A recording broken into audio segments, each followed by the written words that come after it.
సిద్దిపేట జిల్లా గజ్వేల్ అంగడిపేట ఆంజనేయ స్వామి ఆలయం వద్ద ఆర్యవైశ్య నాయకులు సిద్దిరామచంద్రం కుటుంబం సభ్యుల సౌజన్యంతో భక్తులకు పులిహోర ప్రసాదం పంపిణీ చేశారు.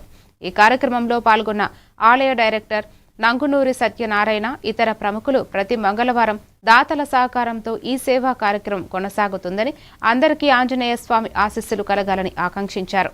ఈ కార్యక్రమంలో అయ్యప్ప స్వామి ఆలయ కమిటీ ప్రధాన కార్యదర్శి సత్యనారాయణ, కాశీనాథ్, శంకరయ్య, సాంబయ్య, కైలాస ప్రశాంత్ తదితరులు పాల్గొన్నారు.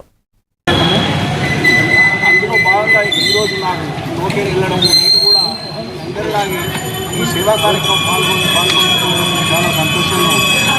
ఇలాంటి కార్యక్రమాలు చేయడం చాలా పులిహోర పంపిణీ కార్యక్రమం నాకు తెలిసి ఈ గ్రామంలో రావాలని కోరుకుంటూ, మరియు వచ్చే మంగళవారం రోజు దుబ్బకొండ లచ్చల్ గారి మనవడి బర్త్డే సందర్భంగా మరియు నెక్స్ట్ మంగళవారం నాయని యాదగిరి ఇక్కడనే ఆంజనేయ స్వామి దగ్గర దర్శనం చేసుకొని పులిహోర పంపిణీ చేసి గెలిచినా అని నేను కూడా నెక్స్ట్ మంగళవారం నాది అని చెప్పిపోయాడు.